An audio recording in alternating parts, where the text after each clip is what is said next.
Halo teman-teman, balik lagi dengan saya Azrina Farania akan sharing terkait Erasmus Mundus. Tapi sesi kali ini saya akan sharing terkait interview dan juga kesalahan-kesalahan umum yang biasanya teman-teman lakukan ketika mendaftar Erasmus.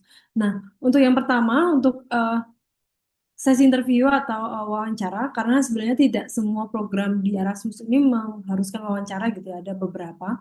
Dan sifatnya sebenarnya adalah wawancara ini untuk kenal aja gitu.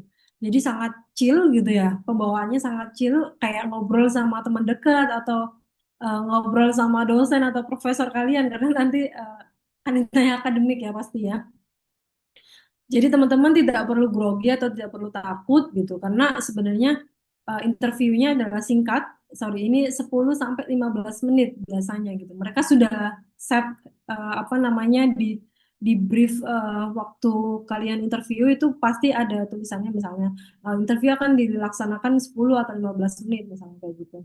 Nah, sebenarnya karakteristiknya seperti apa, Kak?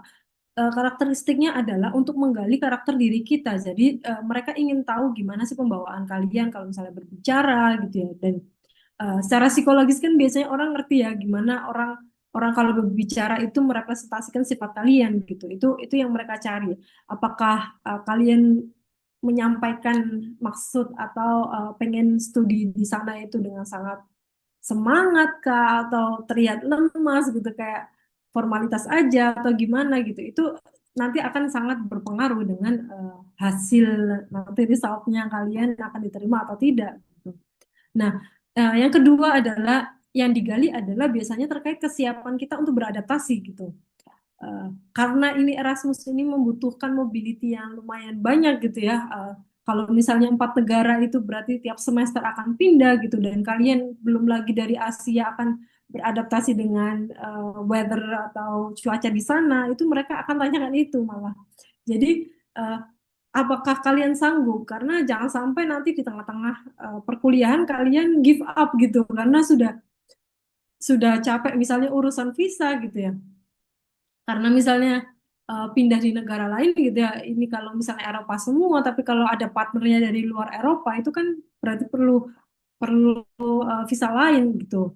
Belum lagi urusan tempat tinggal gitu kan ya, pasti kan pindah negara, pindah cari tempat tinggal. Ya kalau di provide kampus gitu, tapi kalau Eropa Barat misalnya persaingan mendapatkan tempat tinggal itu sangat susah, misalnya kayak gitu ya itu kita diuji di situ di interview itu mereka akan tanyakan itu dan satu lagi adalah profil diri sebenarnya ini pun sangat singkat ya teman-teman.